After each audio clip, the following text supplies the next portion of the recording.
Hi എല്ലാവർക്കും നമസ്കാരം. Welcome to my channel. It's me Athira. ഇന്ന് നമ്മൾ class 4 syllabus based class 50 days class നമ്മൾ പറഞ്ഞിട്ടുണ്ടായിരുന്നു. അതിൽ നാലാമത്തെ ക്ലാസ്സാണ്. നാലാമത്തെ ക്ലാസ്സിൽ നമ്മൾ dissolution of a partner, insolvency, realisation account, capital account, ഇത്രയും കാര്യങ്ങളാണ് പഠിക്കുന്നത്. അപ്പോൾ ക്ലാസ് ഫുള്ളായിട്ട് എല്ലാവരും കാണുക. ഇതിൻ്റെ PDF ടെലഗ്രാം ചാനലിൽ ഇട്ടിരിക്കാം. ടെലഗ്രാം ചാനലിൻ്റെ ലിങ്ക് നമ്മുടെ ഡിസ്ക്രിപ്ഷൻ ബോക്സിലും കൊടുത്തിട്ടുണ്ടാവും കേട്ടോ. അപ്പോൾ ഇതിനു മുമ്പ് ക്ലാസ് 3 പാർട്ടായിട്ടാണ് അപ്ലോഡ് ചെയ്തത്. അപ്പോൾ ആ 3 പാർട്ടുകളും ആദ്യം കാണണം. അതിനുശേഷം മാത്രമേ ഇത് കാണാവുള്ളൂ. അതിലാണ് അഡ്മിഷൻ, റിട്ടയർമെൻറ്റ് തുടങ്ങിയ കാര്യങ്ങളെപ്പറ്റി പറയുന്നത്. അപ്പം അത് കണ്ടതിന് ശേഷം എല്ലാവരും ഇതും കാണും. അപ്പം നമുക്ക് ക്ലാസ്സിലേക്ക് പോകാം. അപ്പോൾ അഡ്മിഷനും റിട്ടയർമെൻറ്റും കഴിഞ്ഞിട്ട് വരുന്നതാണ് ഡിസൊല്യൂഷൻ ഓഫ് പാർട്ട്ണർഷിപ്പ്. നമുക്ക് എന്താണ് ഈ ഡിസൊല്യൂഷൻ എന്ന് നോക്കാം. നമ്മൾ റിട്ടയർമെൻറ്റിൻ്റെ കൂടെ പിന്നെ എന്തും പഠിച്ചു, അടുത്തും പഠിച്ചു കേട്ടോ, അത് ഓർക്കണം. ഇനി നോക്കിയേ, you have learned about the reconstitution of a partnership firm which take place in the time of admission, retirement or death of a partner. In such a situation, while the existing partnership is dissolved, the firm may continue under the same name if the partners so decide. എന്താ പറയുന്നത്, existing partnership dissolve ആയിട്ടുണ്ടെങ്കിൽ അവർക്ക് same നെയിമിൽ തന്നെ continue ചെയ്യാൻ സാധിക്കും. In other words, it results in the dissolution of a partnership, but not that of a firm. ഒരു പാർട്ട്ണർഷിപ്പിൻ്റെ dissolution ആണ് അവിടെ നടക്കുന്നത്, അല്ലാതെ ഫേമിൻ്റെ അല്ല. Okay. According to Section 39 of the Partnership Act 1932, the dissolution of partnership between all the partners of a firm is called the dissolution of the firm. അപ്പോൾ just ഒന്ന് act നോക്കി വയ്ക്കുക. സെക്ഷൻ ഏതാണ്? Section 39 of the partnership act 1932. Section 39 പറയുന്നത്. എന്ത് പറയുന്നു? The dissolution of partnership between all the partners of a firm. ഒരു ഫേമിലെ എല്ലാ പാർട്ട്നേഴ്സിൻ്റെയും ഡിസൊല്യൂഷൻ, പാർട്ട്ണർഷിപ്പിലുള്ള ഡിസൊല്യൂഷനെയാണെന്ന് നമ്മൾ എന്ത് പറയുന്നത്? ഡിസൊല്യൂഷൻ ഓഫ് ഫേം എന്ന് പറയുന്നത്. That means the act recognises the difference in the breaking of relationship between all the partners of the firm and between some of the partners, and it is the breaking or discontinuance of relationship between all the partners which is termed as dissolution of a partnership firm. relationship ഇവിടെ continue ചെയ്യുന്നില്ല. Okay, അതാണ് discontinuous on relationship. അതാണ് നമ്മൾ ഡിസൊല്യൂഷനിൽ പറയുന്നത്. This brings to an end in the existence of the firm, and no business is transacted after dissolution except the activity related to closing of the firm, as affairs of the firm are to be wound up by selling firm's assets and paying its liability and discharging the claimant of the partners. എന്താ പറയുന്നത്? ഇവിടെ 2 കാര്യങ്ങൾ നമ്മൾ താഴെ പഠിക്കും. എന്താണ്? പാർട്ട്ണർഷിപ്പിൻ്റെ ഡിസൊല്യൂഷനും ഫേമിൻ്റെ ഡിസൊല്യൂഷനും. Okay, അങ്ങനെ നമ്മൾ പഠിക്കുന്നുണ്ട്. ഇവിടെ പറയുന്നത് എന്താണ്? ആദ്യം നമ്മൾ പറഞ്ഞത് സെക്ഷൻ 39 കാര്യം പറഞ്ഞു അല്ലേ? സെക്ഷൻ 39 പറയുന്നത് ഡിസൊല്യൂഷൻ എന്ന് പറയുന്ന ഒരു ഫേമിലെ പാർട്ട്നേഴ്സിൻ്റെ പാർട്ട്ണർഷിപ്പിനെയാണ്, പാർട്ട്ണർഷിപ്പ് ഡിസൊല്യൂട്ട് ചെയ്യുന്നതിനെയാണ് ഡിസൊല്യൂഷൻ ഓഫ് ദ ഫേം എന്ന് പറയുന്നത്. ഡിസൊല്യൂഷൻ എന്തിലേക്ക് കൊണ്ടുപോകും? നമ്മളെ ബിസിനസ്സിൻ്റെ ക്ലോഷറിലേക്ക് കൊണ്ടുപോകും. ഓക്കെ, പിന്നെ നമ്മളിവിടെ നോക്കേണ്ടത്, ഒരു ഫേമിൻ്റെ ഡിസൊല്യൂഷൻ്റെ സമയത്ത് അസറ്റ് എന്ത് ചെയ്യും? അസറ്റ് റിയലൈസ് ചെയ്യണം, ലയബിലിറ്റീസ് ഡിസ്ചാർജും ചെയ്യണം. ഇത്രയും കാര്യങ്ങൾ ഇതിൽ നിന്ന് ഓർത്ത് വയ്ക്കുക. സെക്ഷൻ ഏതായിരുന്നു? സെക്ഷൻ 39. സെക്ഷൻ 39. ഇനി dissolution of partnership. As stated earlier, dissolution of partnership changes the existing relationship between partners, but the firm may continue its business as before. എന്ത് ചെയ്യുന്നു? പാർട്ട്ണർഷിപ്പ് റിലേഷൻഷിപ്പ് പോകുന്നുണ്ടെങ്കിലും ബിസിനസ് കണ്ടിന്യൂ ചെയ്യുന്നുണ്ട്. Then the dissolution of partnership may take place in any of the following ways. Dissolution of partnership എങ്ങനെയൊക്കെ വരാം? ഒന്നാമത്തത്, change in existing profit sharing ratio among partners. പിന്നെയോ admission, retirement, death, insolvency, completion of the venture if partnership is formed for that. ഒരു വെഞ്ചറിന് വേണ്ടിയിട്ടാണ് form ചെയ്തതെങ്കിൽ. പിന്നെ expiry of the period of partnership if partnership is for a specified period of time. ഇത്രയും കാര്യങ്ങളാണ് ഡിസൊല്യൂഷനിൽ വരുന്നത്. Okay, എന്തൊക്കെ ബേസിലാണ് ഡിസൊല്യൂഷൻ വരുന്നത്?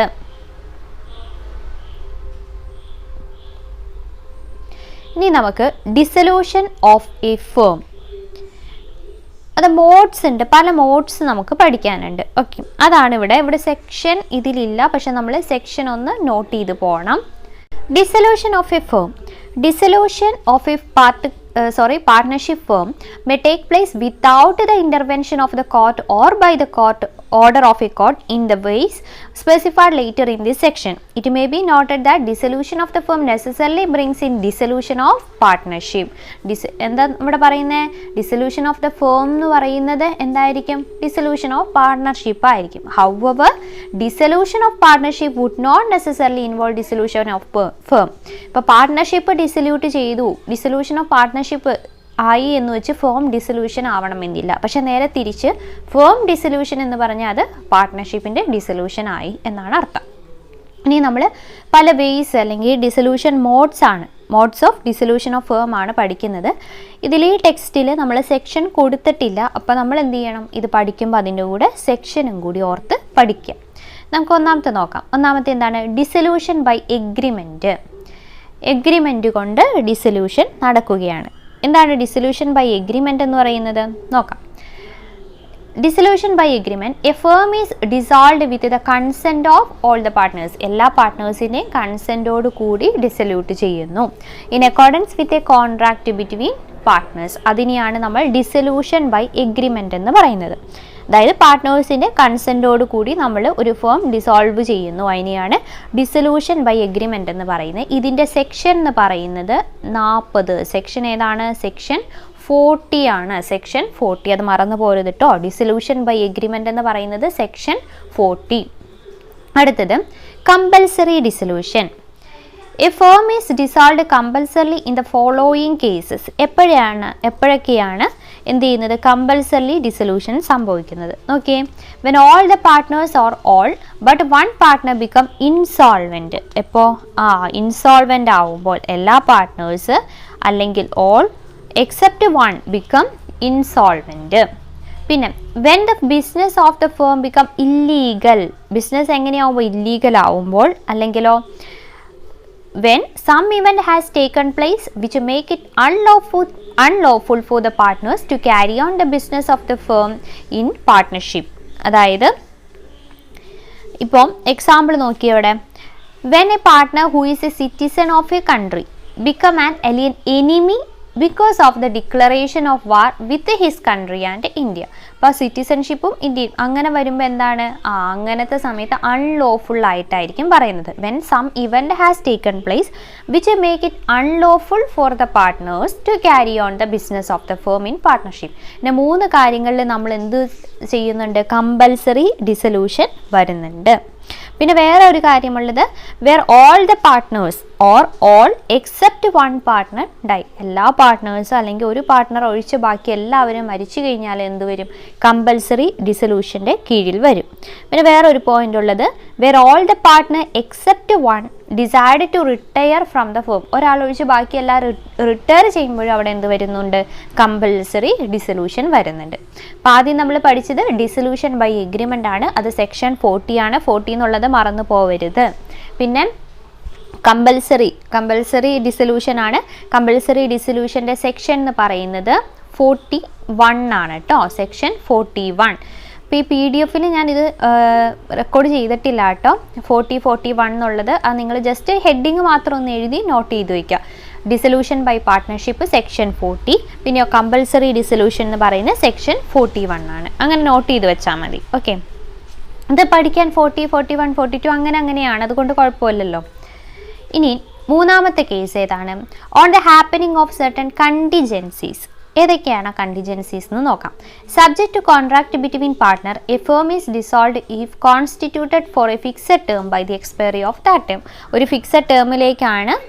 അപ്പോൾ ആ ഫിക്സഡ് ടേം കഴിഞ്ഞ് കഴിയുമ്പോൾ എന്ത് സംഭവിക്കും? ഡിസൊല്യൂഷൻ ആവും. ഓക്കെ, അതാണ് ഒന്നാമത്തെ പോയിന്റ്. രണ്ടാമത്തെ, if constituted to carry out one or more ventures by the completion there of one or more വെഞ്ചേഴ്സിൻ്റെ, അതായത് by completion of the venture for which it was established. എന്തിനു വേണ്ടിയിട്ടാണ് എസ്റ്റാബ്ലിഷ് ചെയ്തത്? Complete ചെയ്യുക, ആ രീതി. പിന്നെ മൂന്നാമത്തേത് by the death of a partner വരുന്നുണ്ട്. പിന്നെയോ by the adjudication of a partner as an insolvent ആണെങ്കിലും. ഇങ്ങനത്തെ കുറച്ച് കണ്ടിജൻസി നടക്കുമ്പോഴും ഡിസൊല്യൂഷൻ ഇവിടെ നടക്കുന്നു. ഇതിൻ്റെ സെക്ഷൻ അപ്പോൾ ഏതായിരിക്കും? തൊട്ട് മുമ്പ് നമ്മൾ 41 ആണ് പറഞ്ഞത്. അപ്പോൾ ഇതിൻ്റെ സെക്ഷൻ ഏതായിരിക്കും? 42 ആണ്. Section 42. Okay, next one, dissolution by notice. In case of partnership at will, the firm may be dissolved if any one of the partner gives a notice in writing to the other partner signifying his intention of seeking dissolution of the firm. ഒരു partner മറ്റുള്ളവർക്ക് എന്ത് ചെയ്യാണ്? Partnership at വില്ലിലാണ് കേട്ടോ ഇത്. അതൊന്ന് ശ്രദ്ധിക്കണേ. In case of A partnership at will, the firm may be dissolved if any partner give notice in writing to all other partners. Dissolve ചെയ്യാം എന്നൊരു ഇൻറ്റൻഷനോട് കൂടി കൊടുക്കുകയാണെങ്കിൽ അതിന് ഡിസൊല്യൂഷൻ ബൈ നോട്ടീസ് എന്ന് പറയും. Okay, dissolution of partnership at will എന്നും പറയൂ കേട്ടോ. ഇതിന് ഡിസൊല്യൂഷൻ ഓഫ് ഇവിടെ പറയുന്നുണ്ട് in case of partnership at വില്ലാണെങ്കിൽ. അപ്പോൾ ഡിസൊല്യൂഷൻ ബൈ പാർട്ട്ണർഷിപ്പ് അറ്റ് വില്ലെന്നും പറയൂ ഇതിന്. അപ്പോൾ അത് നോട്ട് ചെയ്യാം. പിന്നെ ഇതിൻ്റെ സെക്ഷൻ ഏതായിരിക്കും? 43 ആണ്. 43. Okay. Then dissolution by court. കോർട്ടിൻ്റെ ഡിസൊല്യൂഷൻ. കോർട്ട് എങ്ങനെയാണ് നമ്മൾ പാർട്ട്ണർഷിപ്പ് ഫേമിനെ ഡിസോൾവ് ചെയ്യുക? എങ്ങനെയായിരിക്കും നോക്കി. A court may order a partnership firm to be dissolved on any of the following grounds. ഏതൊക്കെയാണ്? ഒന്നാമത്തത് when a partner became insane ആവുക എന്ന് വെച്ചാൽ അൺസൗണ്ട് മൈൻഡ് ഒക്കെ ആവുകയാണെങ്കിൽ. പിന്നെയോ when a partner becomes permanently incapable of performing his duties as a partner എന്ന രീതിയിൽ അയാൾക്ക് പെർഫോം ചെയ്യാൻ പറ്റിയില്ലെങ്കിൽ. പിന്നെയോ when a partner is guilty of misconduct affecting the business of the ഫേമിൻ്റെ ബിസിനസ്സിനെ അഫക്റ്റ് ചെയ്യുന്ന രീതിയിൽ എന്തെങ്കിലും ചെയ്യുകയാണെങ്കിൽ. പിന്നെ when a partner persistently commits breach of partnership എഗ്രിമെൻറ്റിനെ ബ്രീച്ച് ചെയ്യുകയാണ്, ഡെലിബറേറ്റ്ലി അല്ലെങ്കിൽ കോൺസ്റ്റിറ്റൻ്റ്ലി ബ്രീച്ച് ചെയ്യുകയാണെങ്കിൽ. പിന്നെ when a partner has transferred the whole of his interest in the firm to the third party, ഒരു തേർഡ് പാർട്ടിയിലേക്ക് ആ പാർട്ട്ണർ ഫേമിൻ്റെ എല്ലാ ഇൻട്രസ്റ്റും transfer ചെയ്യുകയാണെങ്കിൽ. പിന്നെ when a business of the firm cannot be carried on except at a ലോസിൽ business carry ചെയ്യാൻ പറ്റില്ല. Then when on any ground the court regard dissolution to be just and equitable, പിന്നെ ഏതെങ്കിലും ഒരു ഇതിൽ കോർട്ടിന് തോന്നുകയാണ് ഈ ഡിസോൾവ് ആണ് നല്ലതെന്ന് തോന്നുവാണെങ്കിൽ. അപ്പോൾ ഇത്രയും പോയിന്റ് മുതൽ ജി വരെയുള്ള പോയിന്റിൽ ഏതെങ്കിലുമൊക്കെ കോർട്ടിന് ശരിയായിട്ട് തോന്നുകയാണെങ്കിൽ എന്ത് ചെയ്യും? ഡിസൊല്യൂഷൻ ബൈ കോർട്ട് ഇവിടെ നടക്കുന്നതാണ്.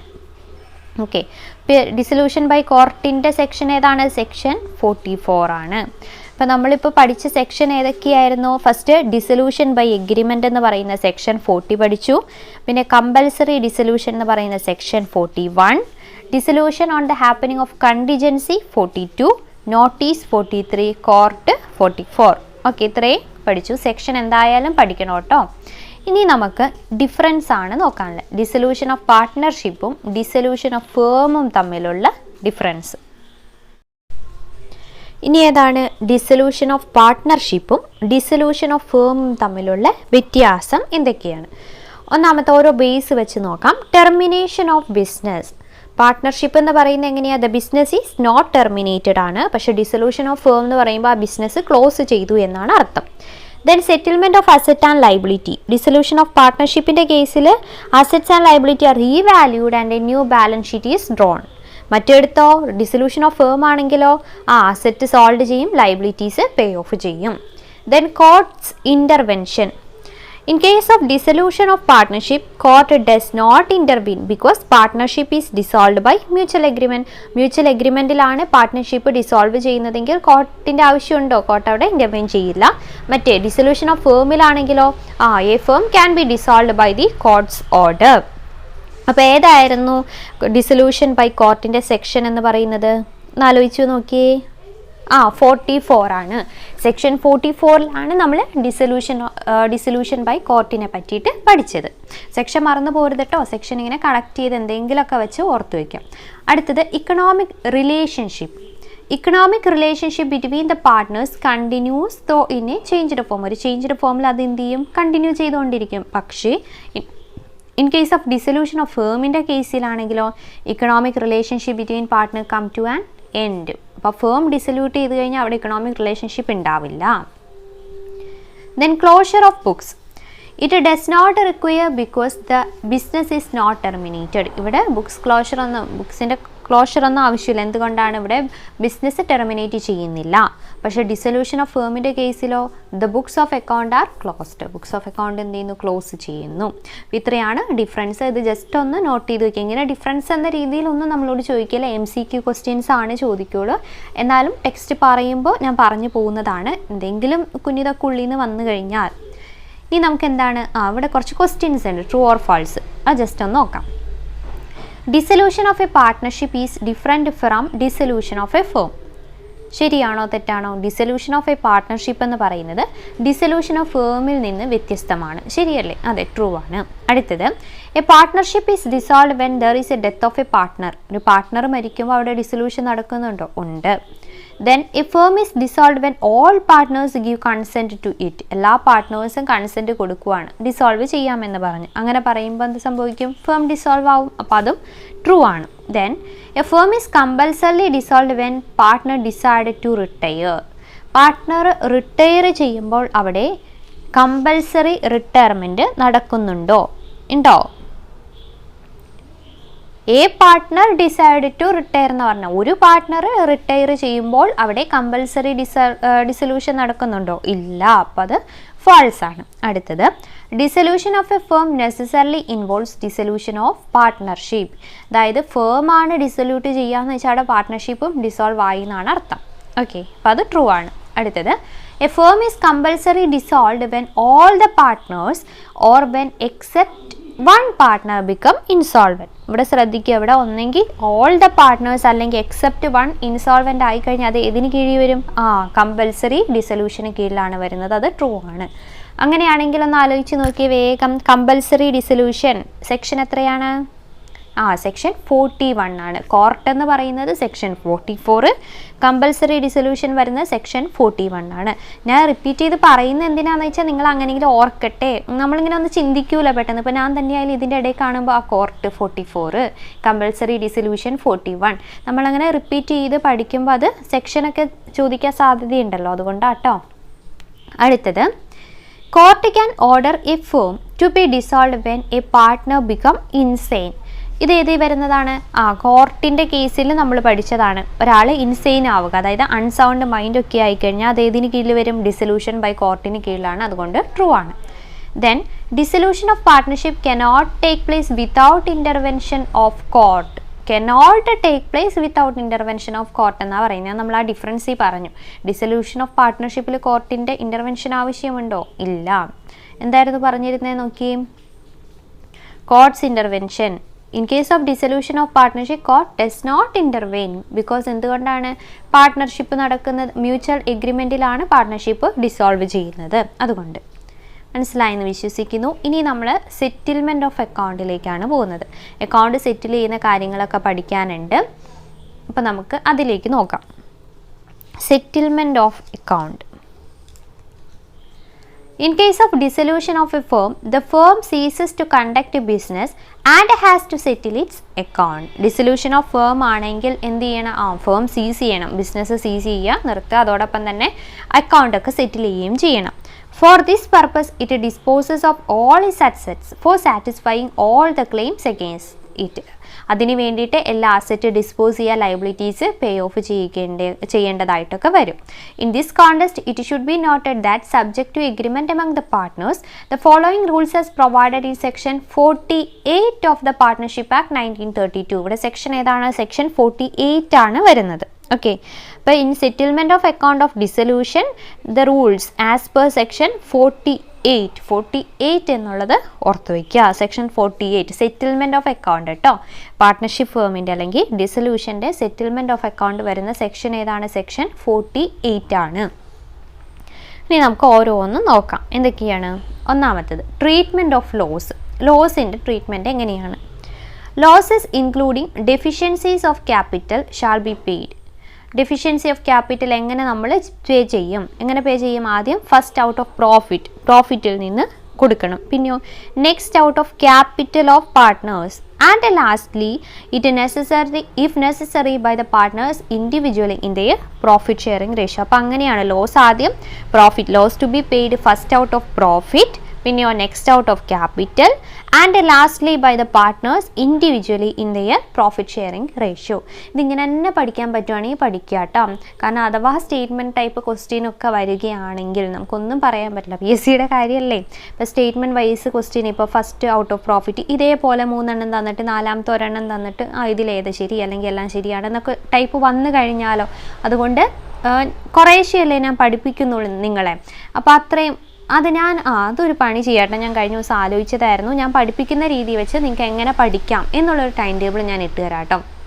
എന്ന് വെച്ചാൽ ഫുള്ളായിട്ടെന്നല്ല, ഇത് വച്ചിട്ട് ഇപ്പം ഞാൻ തരുന്ന ടോപ്പിക്ക് വെച്ചിട്ട് ഒരു എത്ര മണിക്കൂർ നിങ്ങൾ പഠിക്കണം, എന്തൊക്കെ പഠിക്കണം എന്നുള്ള കാര്യങ്ങൾ ഞാൻ അടുത്ത ദിവസം വീഡിയോ ചെയ്യാം.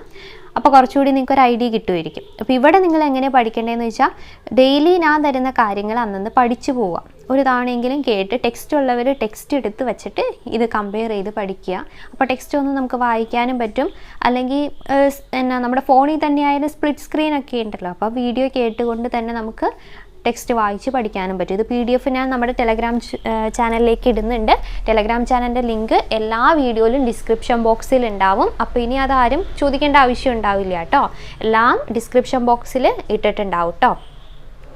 അപ്പോൾ നമുക്ക് എന്ത് ചെയ്യണം, ഇതിങ്ങനെ തന്നെ പഠിക്കണം. ഈ ട്രീറ്റ്മെൻറ്റ് ഓഫ് ലോസ്, ഇപ്പോൾ ലോസ് എന്ന് പറയുന്നത് ഫസ്റ്റ് ഔട്ട് ഓഫ് പ്രോഫിറ്റ് ആണ്. Loss to be paid first out of profit, next out of capital and lastly by the partners individual in their profit sharing ratio. അപ്പോൾ ഇതിങ്ങനെ പഠിച്ചു പോകാൻ പറ്റുവാണെങ്കിൽ അത്രയും നല്ലതാട്ടോ. അടുത്തത് application of asset. The asset of the firm, including any sum contributed by the partners to make up deficiency of capital, shall be applied in the following manner. എങ്ങനെയാണ് application of asset എന്ന് നോക്കാം. അസറ്റിൻ്റെ കാര്യത്തിൽ കുറച്ച് കാര്യങ്ങളുണ്ട്. ഒന്നാമത്തെ, paying the debt of the firm to the third പാർട്ടീസിനുള്ളത്. പിന്നെയോ in paying each partner proportionately. ഒരു സെക്കൻഡ്, സോറി.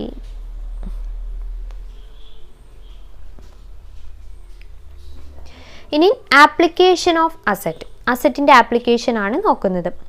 അതിൽ ഒന്നാമത്തത്, ഇൻ പേയിങ് ദ ഡെപ്റ്റ് of the firm to the third പാർട്ടീസിനുള്ള ഡെറ്റ് പേ ചെയ്യുന്നത്. പിന്നെയോ in paying each partner proportionately what is due to him or her from the firm four advances as distinguished from capital. അതായത് partners ലോണിൻ്റെ കേസിലാണ് ഇവിടെ പറയുന്നത്, ക്യാപിറ്റലിൻ്റെ കേസിലല്ല, advance അപ്പോൾ ഉള്ള പാർട്ട്നേഴ്സിൻ്റെ എത്രയാണ് ഡ്യൂ എന്നുള്ളത്.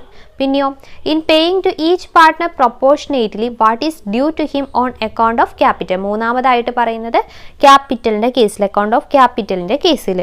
പിന്നെ പറയുന്നത് ദ റെസിഡ്യൂ ഇഫ് എനി, ബാക്കി എന്തെങ്കിലും ഉണ്ടെങ്കിൽ shall be divided among the partners in the profit sharing ratio. എന്തെങ്കിലും ഉണ്ടെങ്കിൽ എന്ത് ചെയ്യണം, പ്രോഫിറ്റ് ഷെയറിംഗ് റേഷ്യോയിൽ അത് ഡിവൈഡ് ചെയ്യണം. ഇതാണ് ആപ്ലിക്കേഷൻ ഓഫ് അസറ്റിൽ വരുന്നത്. അപ്പോൾ ലോസ് പഠിച്ചു നമ്മൾ, ഇനി ആപ്ലിക്കേഷൻ ഓഫ് അസറ്റാണ് പഠിച്ചത്. ഇനി ഈ application of asset paying the expenses for realising the asset and collecting debts, അങ്ങനെ നമുക്ക് നോക്കാം കേട്ടോ. പിന്നെ എന്ത് ചെയ്യണം, repayment of loan from partners, repayment of capital contributed by partners. അപ്പം അങ്ങനെയൊക്കെയാണ്. ഏറ്റവും അവസാനം എന്ത് ചെയ്യണം, സർപ്ലസ് എന്തെങ്കിലും ഉണ്ടെങ്കിൽ അത് പ്രോഫിറ്റ് ഷെയറിംഗ് റേഷ്യോയിൽ ഡിസ്ട്രിബ്യൂട്ട് ചെയ്യാം. മനസ്സിലായോ? ഇതിപ്പോൾ ഞാൻ പറഞ്ഞത് എന്താണെന്ന് വെച്ച് കഴിഞ്ഞാൽ, നമ്മൾ തൊട്ട് മുമ്പ് ലോസിൻ്റെ കാര്യം പറഞ്ഞു. ലോസ് എന്ന് പറയുന്നത് എന്തൊക്കെ ചെയ്യണം, first out of profit, next out of capital, lastly partners individually profit sharing ratio. അപ്പോൾ അസറ്റിൻ്റെ പഠിക്കുമ്പോൾ നിങ്ങൾ ഇങ്ങനെ പഠിച്ചാൽ മതി. ആദ്യം എന്ത് ചെയ്യാം, എക്സ്പെൻസസ്, അതായത് അസറ്റ് റിയലൈസ് ചെയ്യാനും ഡെറ്റ് കളക്ട് ചെയ്യാനുള്ള എക്സ്പെൻസസ് പേ ഓഫ് ചെയ്യാം. പിന്നെ എന്ത് ചെയ്യണം, തേർഡ് പാർട്ടീസിന് പേയ്മെൻറ്റ് നടത്തുക, അതായത് പേയിങ് ദ ഡെപ്റ്റ് to the firm to third parties. Okay. പിന്നെ നമ്മൾ എന്ത് ചെയ്യുക, റീപേയ്മെൻറ്റ് ഓഫ് ലോൺ, അല്ലേ, ക്യാപിറ്റൽ അല്ല, ലോണിൻ്റെ repayment of loan from partners. പിന്നെ വരുന്നത് repayment of capital contributed by partners. ഇപ്പോൾ സിമ്പിളായിട്ട് ഞാൻ പറയുന്ന കേട്ടോ, നിങ്ങൾക്ക് ഏത് വേണമെങ്കിലും പഠിക്കാം. പിന്നെ ലാസ്റ്റ് എന്തെങ്കിലും സർപ്ലസ് ഉണ്ടെങ്കിൽ എന്ത് ചെയ്യുക, distributed among the partners in the profit sharing ratio. ഇങ്ങനെ പഠിച്ചാലും മതി. ഒരു കണക്ട് ചെയ്ത് നമുക്ക് പഠിക്കാൻ പറ്റൂല അങ്ങനെ പഠിക്കുമ്പോൾ. ഇനി ഇനി എന്താണ് പാരഗ്രാഫിൽ പറഞ്ഞേക്കുന്നത് നോക്കിയേ. Thus, the amount realized from asset along with the contribution from partners, if required, shall be utilized first to pay off the outside liability of the firm, such as creditors, loan, bank, overdraft, bill payable, etc. ഈ സംഭവം തന്നെ ആദ്യം എന്തുണ്ടെങ്കിലും നമ്മൾ എന്ത് ചെയ്യും, ആ outside liability പേ ചെയ്യാൻ വേണ്ടി യൂട്ടിലൈസ് ചെയ്യും.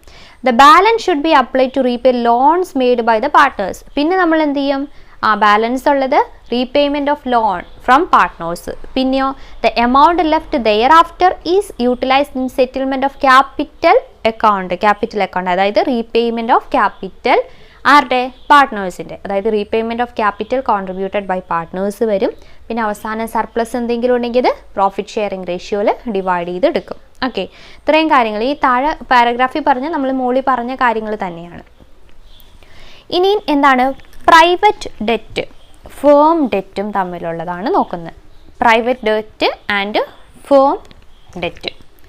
Okay, when both the debt of the firm and private debt of a partner coexist, the following rules are stated in section 49 of the act shall apply. 49 ആണ്. അപ്പോൾ 48 ഏതാ നമ്മൾ പറഞ്ഞതെന്ന് ആലോചിച്ച് നോക്കിയേ.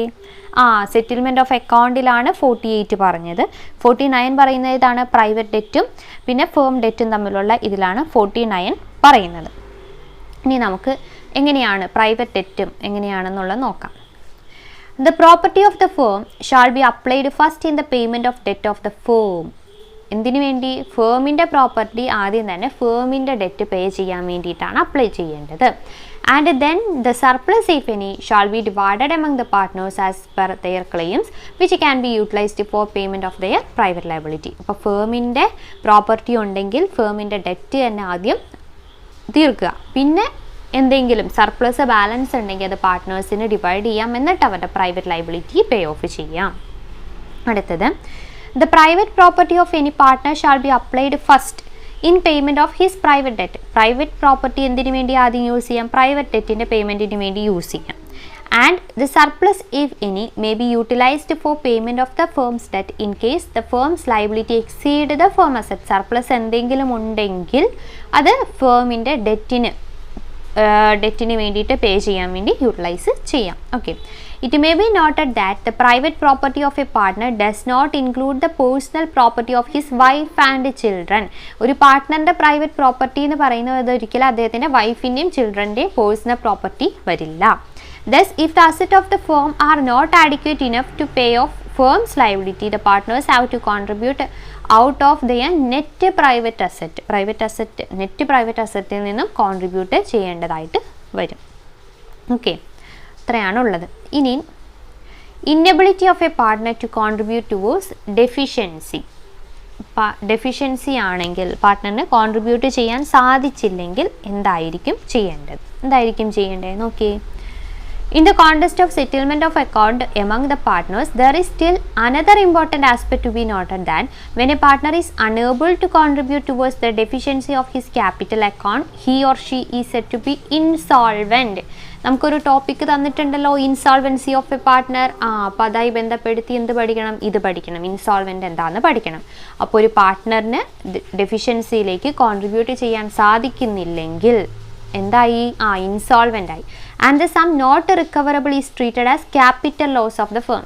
റിക്കവർ ചെയ്യാൻ പറ്റാത്ത ഫണ്ട് അല്ലെങ്കിൽ ആ സമ്മിനെ നമ്മൾ എന്ത് പറയും, ക്യാപിറ്റൽ ലോസ് എന്ന് പറയും. Then, in the absence of any agreement to the contrary, such a capital loss is to be borne by remaining solvent partners in accordance with the principle laid down in Garner vs. Murray case. Garner vs. Murray എന്നുള്ള പേര് ഓർത്ത് വയ്ക്കുക. അതെന്തായി ബന്ധപ്പെട്ടിരിക്കുന്നു, insolvency ആയിട്ട് ബന്ധപ്പെട്ടിരിക്കുന്നു. Which state that the solvent partner have to bear such loss in the ratio of their capital as on the date of dissolution. Dissolution dateil solvent partners എന്ത് ചെയ്യണം, റേഷ്യോയിൽ ആ ലോസ് ബെയർ ചെയ്യണം. എങ്ങനെയാണെങ്കിൽ in the absence of an agreement ആണെങ്കിൽ, എഗ്രിമെൻറ്റിലൊന്നും പറയുന്നില്ലെങ്കിൽ. However, the accounting treatment relating to dissolution of partnership on account of insolvency of partners is not being taken up at this stage. ഈ സ്റ്റേജിൽ അത് എടുക്കുന്നില്ല. Okay, അപ്പോൾ ഇത് insolvent എങ്ങനെയാണെന്നുള്ളത് നോക്കുക. പിന്നെ ഗാർണർ വേഴ്സസ് മൊറേ കേസ് വരുന്നത് ഏതിലാണ്, ഇൻസോൾവൻസി ഓഫ് എ പാർട്ട്ണറിലാണ്. ഇനി നമുക്ക് അക്കൗണ്ടിങ് ട്രീറ്റ്മെൻ്റ് ആണ് റിയലൈസേഷൻ അക്കൗണ്ട്, അതാണ് പഠിക്കാൻ പോകുന്നത്. അപ്പോൾ ഈ അക്കൗണ്ടിങ് ട്രീറ്റ്മെൻറ്റ് പറയുന്നതിന് മുന്നേ ഇതിൽ നമ്മുടെ ഈ ടെക്സ്റ്റിൽ കുറച്ച് കാര്യങ്ങളേ ഉള്ളൂ. ഇതിവിടെ വെച്ച് ഞാൻ തീർത്തിട്ട് ബാക്കി നമുക്ക് വേറെ ടെക്സ്റ്റിൽ നിന്നൊന്ന് നോക്കാം. അത് കഴിഞ്ഞിട്ട് ഇതിലേക്ക് വരാം. ഓക്കെ, അപ്പോൾ ഇത്ര എല്ലാവർക്കും മനസ്സിലായില്ലേ? ഇനി നമുക്ക് അക്കൗണ്ടിങ് ട്രീറ്റ്മെൻറ്റിന് മുമ്പ് റിയലൈസേഷൻ അക്കൗണ്ട് എന്താണ്, ക്യാപിറ്റൽ അക്കൗണ്ട് എന്താണ്, ക്യാഷ് അക്കൗണ്ട് നമുക്ക് എടുത്ത് പറഞ്ഞിട്ടുണ്ടല്ലോ. റിയലൈസേഷൻ അക്കൗണ്ട്, ക്യാപിറ്റൽ അക്കൗണ്ട് ഒക്കെ പഠിക്കാൻ പറഞ്ഞിട്ടുണ്ട്. അതുകൊണ്ട് നമുക്ക് അത് ആദ്യം ഒന്ന് നോക്കാം. അപ്പോൾ ഇത്ര നേരം നമ്മൾ +2 ടെക്സ്റ്റാണ് നോക്കിക്കൊണ്ടിരുന്നത്. അഡ്മിഷനും റിട്ടയർമെൻറ്റും ഡിസൊല്യൂഷനും ഇത്രയും നേരം നോക്കിക്കൊണ്ടിരുന്ന ഏതാണ്? +2 ടെക്സ്റ്റാണ്. ഇത് നമ്മുടെ സ്പെഷ്യൽ അക്കൗണ്ടിങ് BComലെ 5th സെം MG യൂണിവേഴ്സിറ്റിയുടെ സ്പെഷ്യൽ അക്കൗണ്ടിങ് ടെക്സ്റ്റ് ബുക്കാണ്. അതിലുള്ള ഇതാണ് റിയലൈസേഷൻ അക്കൗണ്ട് എന്താണ് എന്നൊക്കെ ഇതിൽ വ്യക്തമായിട്ട് പറയുന്നുണ്ട്. അപ്പോൾ അതുകൊണ്ട് നമുക്കിതെന്താണെന്ന് ആദ്യം നോക്കാം. Accounting treatment. എന്തിനുള്ള accounting treatment? when a firm is dissolved, the book of account are to be closed. firm dissolve ആയി കഴിഞ്ഞാൽ book of account ക്ലോസ് ചെയ്യും. for this the accounts prepared. ഏതൊക്കെ അക്കൗണ്ടാണ് പ്രിപ്പയർ ചെയ്യുന്നത്? Realisation account, capital account of പാർട്ട്നേഴ്സും cash account അല്ലെങ്കിൽ bank account. ആദ്യം എന്താണ് റിയലൈസേഷൻ അക്കൗണ്ട്? റിയലൈസേഷൻ അക്കൗണ്ട് എന്താണെന്ന് മനസ്സിലാക്കി വെക്കണം. It is a nominal account. അപ്പോൾ ഫസ്റ്റ് ക്വസ്റ്റ്യൻ കിട്ടി. റിയലൈസേഷൻ എന്ന് പറയുന്നത് എന്ത് അക്കൗണ്ടാണ്? നോമിനൽ അക്കൗണ്ട് ആണ്. Prepared to close the assets account of assets and liability and to find out profit or loss on realisation of assets and payment of liability. അപ്പോൾ ഇത് realisation എന്ന് പറയുന്ന ഒരു നോമിനൽ അക്കൗണ്ട്. എന്തിനു വേണ്ടിയിട്ട്? ആ അസറ്റ് ആൻഡ് ലൈബിലിറ്റി ക്ലോസ് ചെയ്യാൻ വേണ്ടിയിട്ട് നമ്മൾ പ്രിപ്പയർ ചെയ്യുന്നതാണ് realisation account. All asset excluding cash and fictitious asset are transfer to debit side. എല്ലാ അസറ്റും, ക്യാഷും ഫിക്റ്റീഷ്യസ് അസറ്റ് ഒഴിച്ച് ബാക്കി എല്ലാ അസറ്റും നമ്മൾ എന്ത് ചെയ്യും? ഡെബിറ്റ് സൈഡിലേക്ക് ട്രാൻസ്ഫർ ചെയ്യും. And all external liabilities are transfer to credit side. Liabilities എവിടെ ചെയ്യും? ക്രെഡിറ്റ് സൈഡിൽ ചെയ്യും. Okay. Any provision relating to an asset or liability must also be transferred to realization account. എന്തെങ്കിലും പ്രൊവിഷൻ ഉണ്ടെങ്കിലും അസറ്റായി ബന്ധപ്പെട്ടോ ലൈബിലിറ്റിയായി ബന്ധപ്പെട്ടോ എന്തെങ്കിലും പ്രൊവിഷൻ ഉണ്ടെങ്കിൽ നമ്മൾ അത് എന്ത് ചെയ്യും? റിയലൈസേഷൻ അക്കൗണ്ടിലേക്ക് ട്രാൻസ്ഫർ ചെയ്യും. Amounts realized are credited and liabilities settled are debited to this account. എന്ത് ചെയ്യണം? റിയലൈസ് ചെയ്തത് ക്രെഡിറ്റ് ചെയ്യുകയും ലൈബിലിറ്റീസ് ആണെങ്കിൽ അത് ഡെബിറ്റ് ചെയ്യുകയും ചെയ്യുന്നു.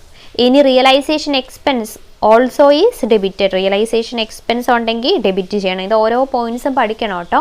പിന്നെയോ the account is closed by transferring the profit or loss to partners capital account. ഏതിലേക്കാണ്? പാർട്ട്നേഴ്സ് ക്യാപിറ്റൽ അക്കൗണ്ടിലേക്കാണ് ട്രാൻസ്ഫർ ചെയ്യുന്നത്. അപ്പോൾ റിയലൈസേഷൻ അക്കൗണ്ട് എന്ന് പറയുന്ന ഒരു നോമിനൽ അക്കൗണ്ടാണ്. അതിലെല്ലാ അസറ്റും ട്രാൻസ്ഫർ ചെയ്യുന്നത് ഡെബിറ്റ് സൈഡിലും എക്സ്റ്റേണൽ ലൈബിലിറ്റീസ് ക്രെഡിറ്റ് സൈഡിലും. റിയലൈസേഷൻ അക്കൗണ്ട് ക്രെഡിറ്റ് സൈഡിലുമാണ് ട്രാൻസ്ഫർ ചെയ്യുന്നത്. കൂടാതെ എല്ലാ പ്രൊവിഷൻസും നമ്മൾ ട്രാൻസ്ഫർ ചെയ്യുന്നുണ്ട്. ഇനി റിയലൈസേഷൻ എക്സ്പെൻസ് എന്ത് ചെയ്യണം? ഡെബിറ്റ് ചെയ്യണം. Profit and loss to partners capital അക്കൗണ്ടിലേക്കാണ് നമ്മൾ ഇതിൻ്റെ ബാലൻസ് ട്രാൻസ്ഫർ ചെയ്യുന്നത്. ഇനി capital account of partners. Capital accounts are opened to which all accumulated profit and realization profit, if any, are credited. Accumulated profit അല്ലെങ്കിൽ realization profit ഉണ്ടെങ്കിൽ എന്ത് ചെയ്യും? Credit ചെയ്യും. Capital accounts are open to which all accumulated profit and realization profit, if any, are credited. And accumulated losses and realization loss. Accumulated loss or realization loss ഉണ്ടെങ്കിൽ എന്ത് ചെയ്യണം? Debit ചെയ്യണം.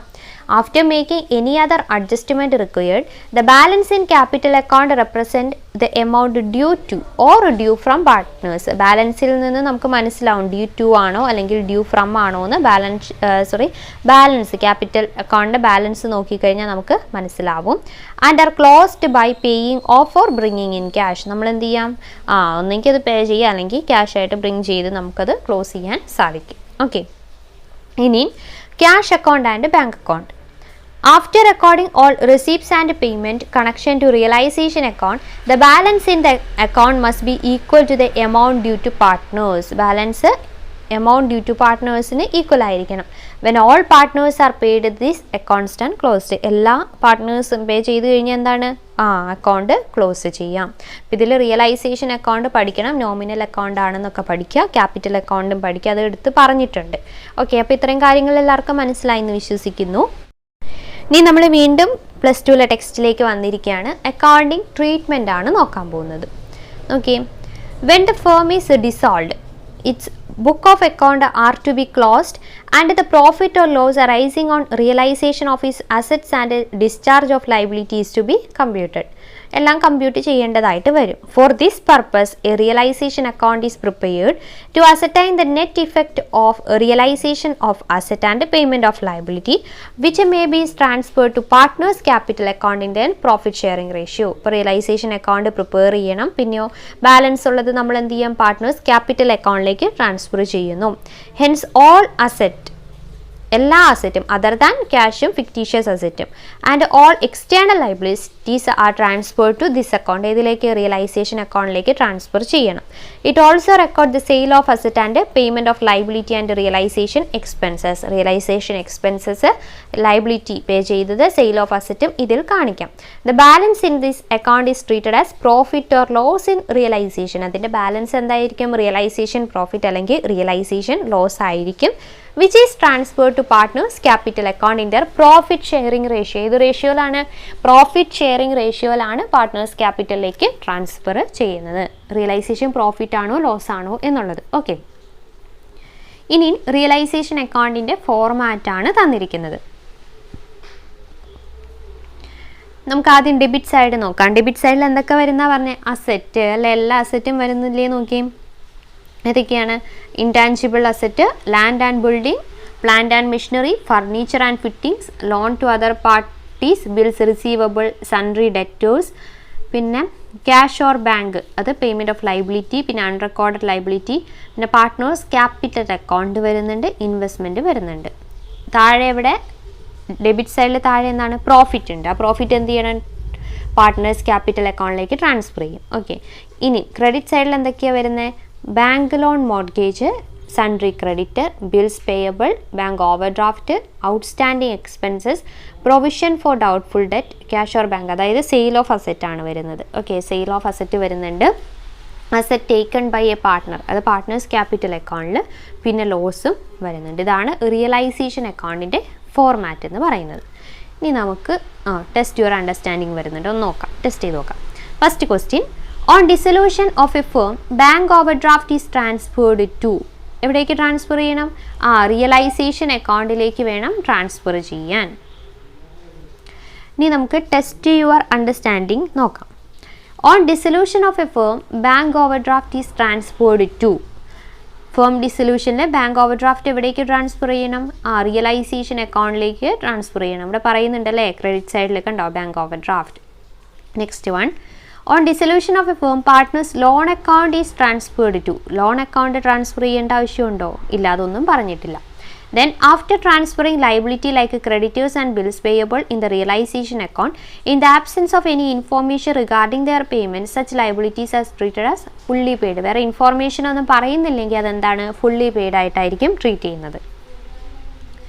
When realization expenses are paid by the firm on behalf of a partner, such expenses are debited to partner's capital account. ഒരു പാർട്ട്ണറിൻ്റെ ബിഹാഫിലാണെങ്കിൽ realisation expense ഒരു പാർട്ട്ണറിൻ്റെ ബിഹാഫിലാണ് pay ചെയ്യുന്നതെങ്കിൽ നമ്മളുടെ partners capital അക്കൗണ്ടിലേക്കാണ് debit ചെയ്യേണ്ടത്.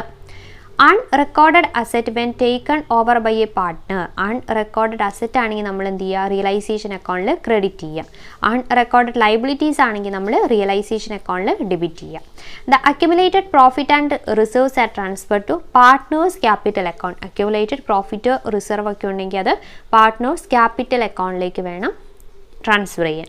On dissolution of the firm partners capital account are closed through bank account. എങ്ങനെ close ചെയ്യുന്നത്, bank അക്കൗണ്ടിൽ കൂടെയാണ് നമ്മൾ പാർട്ട്നേഴ്സ് ക്യാപിറ്റൽ അക്കൗണ്ട് ക്ലോസ് ചെയ്യുന്നത്. ഇനി ഇലിസ്ട്രേഷൻ ആണ് കൊടുത്തിരിക്കുന്നത്. ഇലിസ്ട്രേഷൻ ഒരെണ്ണം നോക്കിക്കഴിഞ്ഞാൽ നമുക്ക് കുറച്ചുകൂടി ഒരു ഐഡിയ കിട്ടും, റിയലൈസേഷൻ അക്കൗണ്ട് എങ്ങനെയാണ് ചെയ്യേണ്ടത് എന്നുള്ള കാര്യങ്ങളൊക്കെ ഒരു ഐഡിയ കിട്ടും. അപ്പോൾ അതിന് വേണ്ടിയിട്ടാണ് ഇവിടെ അത് കൊടുത്തിരിക്കുന്നത്, ഇലിസ്ട്രേഷൻ കൊടുത്തിരിക്കുന്നത്. ഇലിസ്ട്രേഷൻ. ഇനി നമുക്ക് ജേണൽ എൻട്രീസ് ആണ് നോക്കാനുള്ളത്. ഓക്കെ, ജേണൽ എൻട്രി റിയലൈസേഷനായി ബന്ധപ്പെട്ട ജേണൽ എൻട്രീസ്. ഈ ജേണൽ എൻട്രീസ് എല്ലാവരും ഒന്ന് നോക്കി വയ്ക്കണം കേട്ടോ. കാരണം നമ്മുടെ ഇതിൽ സിലബസിൽ റിയലൈസേഷൻ അക്കൗണ്ട് ക്യാപിറ്റൽ അക്കൗണ്ട് എടുത്ത് പറഞ്ഞിട്ടുണ്ട്, അതുകൊണ്ടാണ് നോക്കണമെന്ന് പറഞ്ഞത്. ഇപ്പോൾ ഡിസൊല്യൂഷന് മാത്രമാണെങ്കിൽ കുഴപ്പമില്ലായിരുന്നു, പക്ഷേ റിയലൈസേഷന് സ്പെസിഫൈ ചെയ്ത് പറഞ്ഞുകൊണ്ട് നമ്മളിതൊന്ന് നോക്കിയിട്ട് പോകണം. ജേണൽ എൻട്രി ആയാലും ഒന്ന് നോക്കിയിട്ട് പോവാം. ഒന്നാമത്തേത് for transfer of asset. Asset transfer ചെയ്യാൻ വേണ്ടിയിട്ട് എന്ത് ചെയ്യണം? റിയലൈസേഷൻ അക്കൗണ്ട് ഡെറ്റഡ് ടു അസറ്റ് എന്ന് വരും.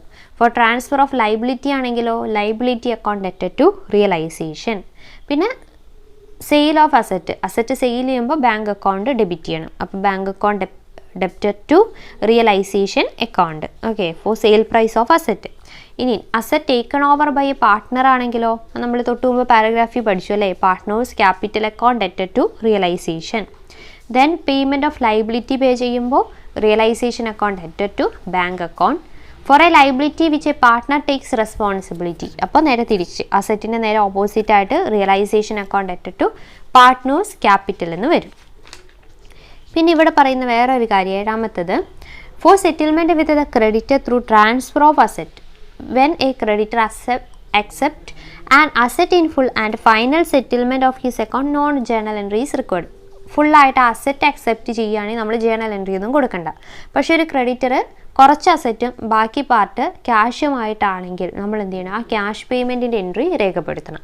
ഓക്കെ, അപ്പോൾ എത്രയാണോ ആ ക്യാഷ് പേയ്മെൻറ്റിൻ്റെ എൻട്രി അത് മാത്രം, ആ എമൗണ്ട് മാത്രം നമ്മൾ രേഖപ്പെടുത്തിയാൽ മതിയാവും. അതാണ് ഇവിടെ പറയുന്നത് റിയലൈസേഷൻ അക്കൗണ്ട് ഡെറ്റഡ് ടു ബാങ്ക് അക്കൗണ്ട് എന്ന് വരുന്നത്. ഇനി when a creditor accept an amount whose value is more than the due എമൗണ്ടിനേക്കാളും കൂടുതലായിട്ടുള്ള ഒരു അസറ്റിനെയാണ് അദ്ദേഹം അക്സെപ്റ്റ് ചെയ്തെങ്കിൽ എന്ത് ചെയ്യുക? ബാക്കിയുള്ള ആ ഡിഫറൻസ് എമൗണ്ട് ക്യാഷായിട്ട് പേ ചെയ്യും. അപ്പോൾ എന്ത് വരും? ബാങ്ക് അക്കൗണ്ട് ഡെറ്റഡ് ടു റിയലൈസേഷൻ എന്ന് വരും. ഇത് നിങ്ങൾ ചിന്തിച്ചിട്ട് കാണാപാഠം പഠിക്കല, ചിന്തിച്ച് മനസ്സിലാക്കി വെച്ചാൽ മതി കേട്ടോ. ഇനി for payment of realisation expenses, എട്ടാമത്തെ പോയിൻ്റാണ് പറയുന്നത്. When some expenses are incurred and paid by the firm in the process of realization, expense pay ചെയ്യുമ്പോൾ എന്ത് വരും?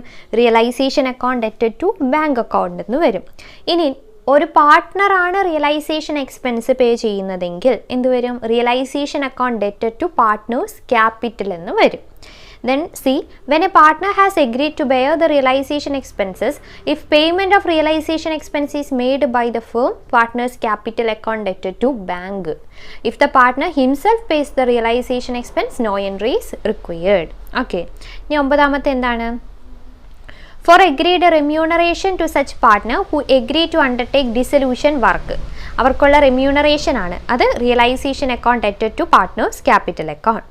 Then for realization of any unrecorded asset including goodwill, എന്തെങ്കിലും unrecorded asset realize ചെയ്യാനുണ്ടെങ്കിൽ bank account ഡെറ്റഡ് to realization എന്നും, ഇനി unrecorded liability ആണെങ്കിൽ realization account ഡെറ്റഡ് ടു ബാങ്ക് എന്നുമാണ് വരുന്നത്. Then for transfer of profit and loss on realization, ഇനി നമ്മൾ പ്രോഫിറ്റ് എങ്ങനെയാണ് ട്രാൻസ്ഫർ ചെയ്യുന്നത്? റിയലൈസേഷൻ അക്കൗണ്ട് ഡെറ്റഡ് to partners capital account. Loss ആണെങ്കിൽ പാർട്ട്നേഴ്സ് ക്യാപിറ്റൽ അക്കൗണ്ട് ഡെറ്റഡ് ടു റിയലൈസേഷൻ എന്ന് വരും. For settlement of loan by a partner to by a firm to a partner, loan ആണെങ്കിലോ ബാങ്ക് അക്കൗണ്ട് ഡെറ്റഡ് to loan to partners capital account. Then for transfer of accumulated profit in the form of general reserve to partners capital account in their profit sharing ratio. Profit sharing ratioയിൽ വേണം transfer ചെയ്യാൻ. എങ്ങനെ? General reserve എന്ന ഫോമിൽ. അപ്പോൾ general reserve account ഡെറ്റഡ് to partners capital account. ഇനി fictitious asset ഏതെങ്കിലും ഉണ്ടെങ്കിൽ അത് ട്രാൻസ്ഫർ ചെയ്യുമ്പോൾ പാർട്ട്നേഴ്സ് ക്യാപിറ്റൽ അക്കൗണ്ട് ഡെറ്റഡ് ടു ഫിക്റ്റീഷ്യസ് അസറ്റ്. ഇനി for payment of loan due to partners loan account ഡെറ്റഡ് ടു ബാങ്ക് അക്കൗണ്ട്. ആദ്യം നമ്മൾ ലോണിൻ്റെ കാര്യം പറഞ്ഞാൽ സെറ്റിൽമെൻറ്റ് ഓഫ് ലോൺ, ഇവിടെ ഡ്യൂ ടു പാർട്ട്നേഴ്സ് ആണ് പറയുന്നത്. Then for settlement of partners account bank account ഡെറ്റഡ് ടു പാർട്ട്നേഴ്സ് ക്യാപിറ്റൽ അക്കൗണ്ടും. ഇപ്പോൾ ക്രെഡിറ്റ് ബാലൻസ് ആണെങ്കിൽ പാർട്ട്നേഴ്സ് ക്യാപിറ്റൽ അക്കൗണ്ട് ഡെറ്റഡ് ടു ബാങ്ക് അക്കൗണ്ട് എന്നും വരും. അപ്പോൾ ഇത്രയാണ് നമുക്ക് ജേണൽ എൻട്രീസ് പഠിക്കാനുള്ളത്. ഇനിയും കുറച്ച് ഇലിസ്ട്രേഷൻസ് ഇവിടെ കൊടുത്തിട്ടുണ്ട്. കുറച്ചധികം ഉണ്ട് ഇലിസ്ട്രേഷൻസ്, അങ്ങനെ നോക്കണം എന്നില്ല. ഒന്നാമത്തെ ഒരു ഇലിസ്ട്രേഷൻ മാത്രം നോക്കിയാൽ മതിയാവും. അത് നമുക്ക് ആ ഒരു ടേംസും കാര്യങ്ങളൊക്കെ ഒന്ന് മനസ്സിലാവാൻ വേണ്ടിയിട്ടാണ്. ഇനി നമുക്ക് മൂന്നാമത്തെ ടെസ്റ്റ് യുവർ അണ്ടർസ്റ്റാൻഡിങ് നോക്കാം. All asset bank except cash or bank and fictitious asset are transferred to the debit side of realization account. എല്ലാ അസറ്റും റിയലൈസേഷൻ അക്കൗണ്ടിൻ്റെ ഡെബിറ്റ് സൈഡിലേക്കാണ് ട്രാൻസ്ഫർ ചെയ്യേണ്ടത്. പിന്നെയോ രണ്ടാമത്തേത് all external liabilities are transferred to credit side of realization account. External liability realization account credit സൈഡിൽ. Accumulated losses are transferred to capital accounting profit sharing ratio ഏത് റേഷ്യോയിലാണ്? പ്രോഫിറ്റ് ഷെയറിംഗ് റേഷ്യോയിൽ ഏത് അക്കൗണ്ട്? ക്യാപിറ്റൽ അക്കൗണ്ടിലേക്കാണ് accumulated losses transfer ചെയ്യേണ്ടത്. If a liability is assumed by a partner, such a partner's capital account is credited. Liability in a partner's capital account credit ചെയ്യണം. If a partner takes over an asset, such is debited. ഏതെങ്കിലും ഒരു asset take over ചെയ്യുവാണെങ്കിൽ അതെന്ത് ചെയ്യുക? Partners capital account is debited. No entry is required when a creditor accept a fixed asset in payment of his dues. Creditor ഒരു fixed asset ആണ് ഡ്യൂസിന് പകരം ചോദിക്കുന്നെങ്കിൽ നമ്മൾ എന്ത് ചെയ്യേണ്ട? ഒരു എൻട്രിയും എഴുതേണ്ട ആവശ്യമില്ല. Then when creditor accept an asset whose value is much more than the amount due to whom, he will pay the excess amount. നമുക്ക് എന്ത് ചെയ്യണം? എക്സസ് എമൗണ്ട് റിയലൈസേഷൻ അക്കൗണ്ടിലേക്ക് ക്രെഡിറ്റ് ചെയ്യണം. When the firm has agreed to pay the partner a fixed amount of realization work irrespective of the actual amount spent, such capital amount is debited to realization account and credited to capital account. Partner's loan account is not transferred in realization account. Transfer ചെയ്യേണ്ട ആവശ്യമില്ല. Then partner's current account are transferred to respective capital account. ഇതിലേക്കാണ് capital അക്കൗണ്ടിലേക്ക് partners current account transfer ചെയ്യണം. അപ്പോൾ ഇത്രയാണ് questions ഉള്ളത്. ഇനി വേറെ ഇലസ്ട്രേഷനൊക്കെയാണ് കൊടുത്തിരിക്കുന്നത്. ഇത് ഓടിച്ച് പറഞ്ഞു, കഴിഞ്ഞ ദിവസം ആരോ പറഞ്ഞിരുന്നു അഡ്മിഷൻ റിട്ടയർമെൻറ്റ് ഓടിച്ച് പറഞ്ഞതല്ല കേട്ടോ, നമുക്ക് ആവശ്യമുള്ള തിയറി ആ ചാപ്റ്ററിൽ നിന്ന് കിട്ടിയതൊക്കെ പറഞ്ഞിട്ടുണ്ട്. പിന്നെ ഇലസ്ട്രേഷൻ ഒന്നും പറഞ്ഞില്ല എന്നുള്ളൂ. പക്ഷേ നമ്മൾ ആ അഡ്മിഷനിൽ ഏതൊക്കെ നമ്മൾ പ്രോഫിറ്റ് ഷെയറിംഗ് റേഷ്യോ വെച്ച് sacrificing ratio, new profit sharing ratio, gaining ratio അതൊക്കെ കാണാനുള്ള പറഞ്ഞില്ലേ, അതൊക്കെ പഠിക്കണം കേട്ടോ. ബാക്കി ഈ ഇലിസ്ട്രേഷനൊന്നും പറയാത്തതുകൊണ്ടായിരിക്കും ചിലപ്പോൾ ഓടിച്ച് പറഞ്ഞ പോലെ തോന്നുന്നത്. അതോ ഇനി എനിക്ക് സ്പീഡ് കൂടുതലാണോ എന്നറിയില്ല. അല്ലാതെ വേറെ രീതിക്ക് തീർക്കണമെന്ന് അങ്ങനെ ഒരു ഇതിലല്ല കേട്ടോ പറഞ്ഞത്. അപ്പോൾ ഇത്രയും കാര്യങ്ങളാണ്. ഇനി നമുക്ക് ഇൻസോൾവൻസിയുടെ കുറച്ച് കാര്യങ്ങൾ വേറെ ടെക്സ്റ്റിൽ നിന്ന് ഒന്ന് പഠിക്കാനുണ്ട്. റിയലൈസേഷൻ, ഡിസൊല്യൂഷൻ, ക്യാപിറ്റൽ അക്കൗണ്ട് എന്നിവ നോക്കി ഇനി നമുക്ക് ഇൻസോൾവൻസിയും കൂടി നോക്കാനുണ്ട്. ഇൻസോൾവൻസി നമ്മൾ മറ്റ് സ്പെഷ്യൽ അക്കൗണ്ടിങ് ടെക്സ്റ്റിൽ നിന്ന് നോക്കാം. ഇനി നമുക്ക് ഇൻസോൾവൻസി ഓഫ് എ പാർട്ട്ണർ അതുമായി ബന്ധപ്പെട്ട് കുറച്ച് കാര്യങ്ങളൂടി നോക്കാനുണ്ട് ഡീറ്റെയിൽ ആയിട്ട്. അപ്പോൾ ഇത് ഞാൻ ഈ PDF ഇടുന്നത് സ്പെഷ്യൽ അക്കൗണ്ടിങ് ടെക്സ്റ്റ് ബുക്കിൽ MG യൂണിവേഴ്സിറ്റിയുടെ 5th സെമ്മിലെ BComൻ്റെ 5th സെമ്മിലെ സ്പെഷ്യൽ അക്കൗണ്ടിങ് ടെക്സ്റ്റ് ബുക്കിൽ നിന്നാണ് കേട്ടോ. Insolvency is a financial situation where assets are not sufficient to pay off liability. Liabilities pay off ചെയ്യാൻ വേണ്ടി, liabilities കൊടുത്ത് തീർക്കാൻ വേണ്ടിയിട്ട് നമ്മുടെ കയ്യിൽ അസറ്റ് ഇല്ലാത്ത അവസ്ഥയാണ് എന്ത്? ഇൻസോൾവൻസി എന്ന് പറയുന്ന ആ ഒരു situation. In the event of dissolution of a firm, if the amount realized by way of sale of asset is not sufficient to pay off the liabilities, the partners have to contribute to the deficiency in their profit sharing ratio. ഏതിലാണ്? Profit sharing റേഷ്യോയിൽ വേണം partners ഡെഫിഷ്യൻസിയിലേക്ക് contribute ചെയ്യാൻ. It has already been seen that if a partner's capital account is in debit balance after making all adjustments on dissolution, he has to make good the deficiency by bringing in cash to make a payment to other partners. Debit balance ആയി കഴിഞ്ഞാൽ എന്ത് കൊണ്ടുവരണം? Cash കൊണ്ടുവരേണ്ടതായിട്ട് വരും. However, if such a partner whose capital account is in debit balance become insolvent, he cannot make good the deficiency fully. Insolvent ആയി കഴിഞ്ഞാൽ deficiency ചെയ്യാൻ പറ്റുമോ? കൊണ്ടുവരാൻ പറ്റുമോ? ഇല്ല. In such case, that portion of the deficiency in his capital account which cannot be made good by him is a loss to the firm which has been borne by other partners which are solvent. അങ്ങനെ വരുമ്പോൾ solvent ആയിരിക്കണം partners. ബാക്കി partners ഉണ്ടാവില്ല, അവരെന്ത് ചെയ്യണം? അത് ആ capital ലോസിനെ ഫേമിൻ്റെ ലോസായിട്ട്, ഫേമിനൊരു loss ആണല്ലോ അത്. അപ്പോൾ അതുകൊണ്ട് അത് ബാക്കിയുള്ള സോൾവെൻ്റ് ആയിട്ടുള്ള പാർട്ട്നേഴ്സ് വേണം ബോൺ ചെയ്യാൻ. The loss due to deficiency in capital account is similar to realization loss as it happens on dissolution. എന്തായി ബന്ധപ്പെട്ടിരിക്കുന്ന റിയലൈസേഷൻ ലോസ് ആയിട്ട് സിമിലർ ആയിട്ടാണ് എന്ത്? ഡിസൊല്യൂഷൻ്റെ സമയത്ത്. But the problem arises as to the ratio of sharing such a loss due to insolvency of a partner by the other solvent partner. ഇവിടെ പറയുന്ന ഒരു problem എന്താണ്? Ratio of sharing such loss due to insolvency. എന്താ റേഷ്യോയിലുണ്ടാവുന്ന changes അല്ലെങ്കിൽ ratio എങ്ങനെ വേണം, അതാണ് ഇവിടെ ഒരു പ്രോബ്ലം ആയിട്ട് വരുന്നത്. The solvent partners may share such deficiency. Solvent partners എങ്ങനെയൊക്കെ ഷെയർ ചെയ്യും? ഇൻ ദർ പ്രോഫിറ്റ് ഷെയറിംഗ് റേഷ്യോയിൽ ഷെയർ ചെയ്യാം. അല്ലെങ്കിലോ in the ratio of the last agreed ക്യാപിറ്റലിൻ്റെ റേഷ്യോയിൽ ഷെയർ ചെയ്യാം. അതാണ് ഗാർണർ വേഴ്സസ് മൊറേ വരുന്നത് കേട്ടോ. അത് ജസ്റ്റ് ഒന്ന് നോട്ട് ചെയ്യണം, Garner versus Murray.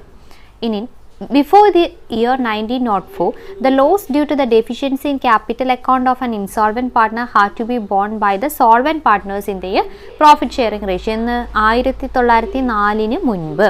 But in 1904, a very important decision was given in the case Garner versus Murray on the point of loss due to the insolvency. അപ്പം 1904 മുമ്പ് solvent ആയിട്ടുള്ള partners അവരുടെ profit sharing റേഷ്യോയിൽ വേണം ആ loss bone ചെയ്യാൻ. പക്ഷെ അതിനുശേഷം വരുന്നതാണ് ഏത്? Garner versus Murray case.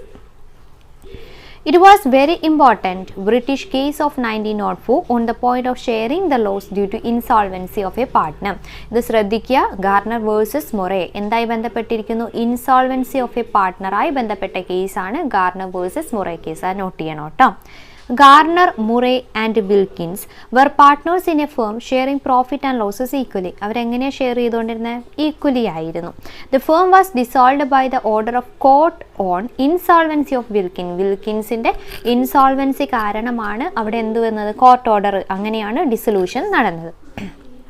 Then on the date of dissolution the following was the position of balance sheet of the firm. നമുക്ക് ആ ഫേമിൻ്റെ ബാലൻസ് ഷീറ്റാണ് തന്നിരിക്കുന്നത്.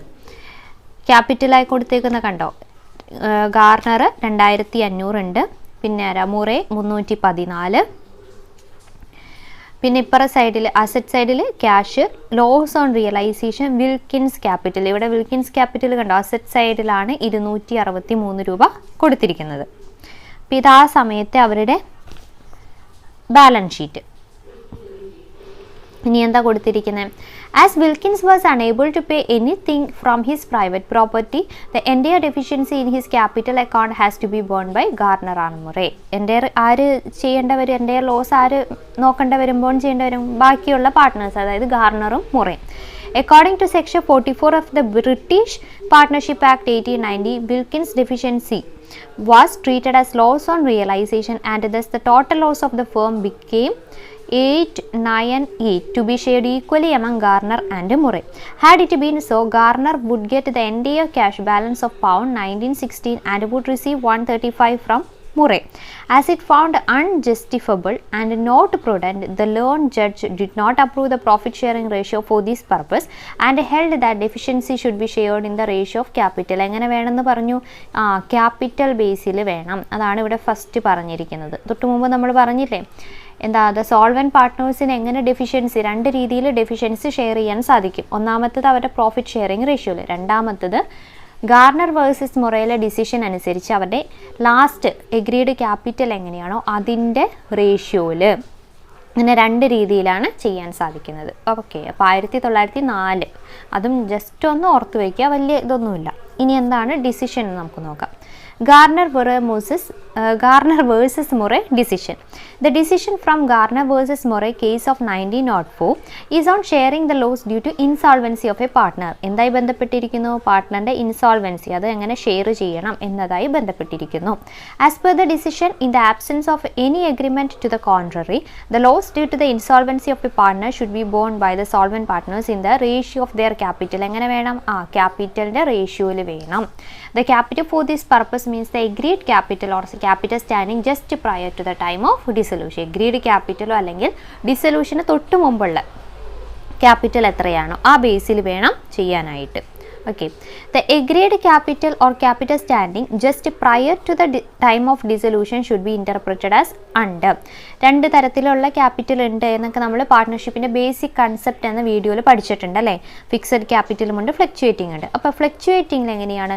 Agreed capital means the capital after making adjustment for past accumulated reserve, profit or losses, drawing, interest on capital. അതായത് എല്ലാ കാര്യങ്ങളും, എല്ലാ അഡ്ജസ്റ്റ്മെൻറ്റും make ചെയ്ത് കഴിഞ്ഞിട്ടുള്ള capital. Okay, but before make adjustment for profit or loss realization. പ്രോഫിറ്റ് ഓർ റിയലൈസേഷൻ്റെ പ്രോഫിറ്റ് ഓർ ലോസ് അഡ്ജസ്റ്റ് ചെയ്യുന്നതിന് മുന്നേ ബാക്കി എല്ലാ അഡ്ജസ്റ്റ്മെൻറ്റും ചെയ്ത് കഴിഞ്ഞിട്ട് എത്ര ക്യാപിറ്റൽ ഉണ്ട്, അതാണ് ഫ്ലക്ച്വേറ്റിംഗ് ക്യാപിറ്റലിൻ്റെ കേസിൽ എഗ്രീഡ് ക്യാപിറ്റൽ എന്ന് പറയുന്നത്.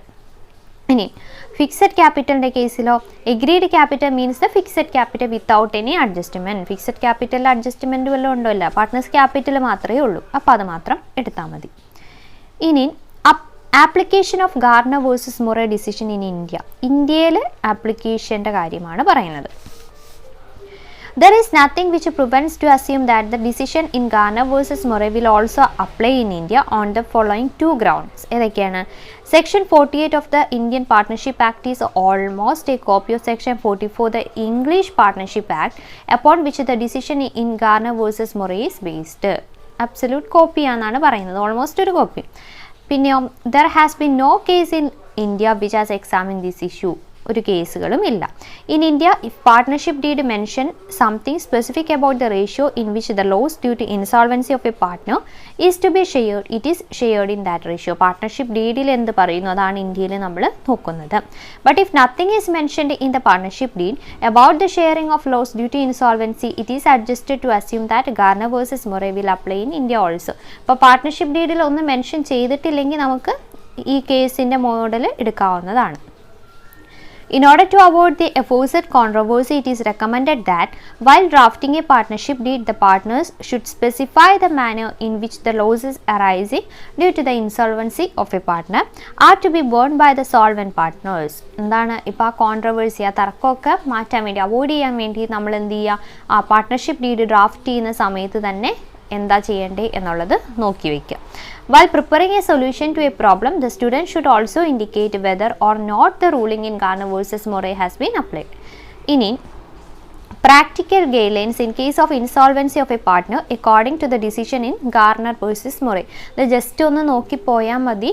നമുക്ക് ഇൻസോൾവൻസി ഓഫ് എ പാർട്ട്ണർ എന്ന് പറഞ്ഞ് ആ ഒരു ഹെഡിങ് തന്നെ തന്നിട്ടുണ്ടല്ലോ. ഇപ്പോൾ ഡിസൊല്യൂഷൻ എന്നല്ല, ഡിസൊല്യൂഷൻ കൂടാതെ realisation account, capital account, insolvency of a partner എന്ന് തിരിച്ച് സിലബസിൽ പറയുന്നത് കൊണ്ടാണ് ഇത്രയും ഡീറ്റെയിൽ ആയിട്ട് ഇൻസോൾവൻസി പറഞ്ഞു പോകുന്നത് കേട്ടോ. അപ്പോൾ എന്തൊക്കെയാണ് പ്രാക്ടിക്കൽ ആയിട്ടുള്ള കാര്യങ്ങൾ എന്ന് നോക്കാം. Realization account should be prepared in the usual manner and its profit or loss should be transfer to capital account of all partners in the profit sharing ratio. Okay, including insolvent partner. Insolvent പാർട്ട്ണറിനെയും കൂടി include ചെയ്തിട്ടാണ് നമ്മൾ ചെയ്യുന്നത്. Solvent partner should bring in cash equal to the respective shares of the loss on realization. Solvent partners എന്ത് കൊണ്ടുവരണം? Cash കൊണ്ടുവരണം. The ratio of last agreed capital of the solvent partner should be calculated. Agreed capital, last agreed capital കണ്ടുപിടിക്കുക. If any amount is received from the private estate of an insolvent partner, it should be credited to his capital. ഇപ്പോൾ എന്തെങ്കിലും ഇൻസോൾവൻറ്റ് പാർട്ട്ണറിൻ്റെ എന്തെങ്കിലും private എസ്റ്റേറ്റോ private ആയിട്ടുള്ള കാര്യങ്ങളിൽ നിന്ന് amount receive ചെയ്തിട്ടുണ്ടെങ്കിൽ അതെന്ത് ചെയ്യുക? ക്യാപിറ്റൽ അക്കൗണ്ടിൽ ക്രെഡിറ്റ് ചെയ്യാം. The irrecovered debit balance after making all adjustments, എല്ലാ അഡ്ജസ്റ്റ്മെൻറ്റ്സും കഴിഞ്ഞിട്ടുള്ള ഡെബിറ്റ് ബാലൻസ് എന്ത് ചെയ്യുക? including the share of any profit or loss on realization, be transferred to the capital account of solvent partners. Solvent partners in the capital account like transfer in the ratio of their last agreed capital. Solvent partner having a debit balance in his capital account should bring in the necessary cash. Solvent partner ന്റെ capital account debit balance ആണെങ്കിൽ എന്ത് ചെയ്യണം? Necessary cash കൊണ്ടുവരണം. Solvent പാർട്ട്നേഴ്സിൻ്റെ അക്കൗണ്ടിൽ capital അക്കൗണ്ടിൽ credit balance ആണെങ്കിൽ എന്ത് ചെയ്യാം? അത് നമുക്ക് വിഡ്രോ ചെയ്യാവുന്നതാണ്. ഓക്കെ, ഇനി ഒരു നോട്ടാണ് just. If an examination problem specify that the rule in Garner versus Murray is to be applied, the solvent partner should be required to bring in cash equal to the respective share of the loss of realization. In other cases, the solvent partner may not be required to bring their cash. അപ്പോൾ rule അങ്ങനെ പറഞ്ഞിട്ടുണ്ടെങ്കിൽ ഒരു എക്സാമിൻ്റെ കേസിലാണ് പറയുന്നത്. Then a solvent partner having a debit balance in his capital account as at the date of dissolution shall not share any loss arising due to the insolvency of a partner. Debit balance ആണെങ്കിൽ ചെയ്യേണ്ടതായിട്ടില്ല എന്നാണ് പറയുന്നത്. Okay, ഇനി അടുത്തൊരു heading ആണ് when all partners are insolvent. എല്ലാ പാർട്ട്നേഴ്സും insolvent ആയാൽ എന്ത് സംഭവിക്കും?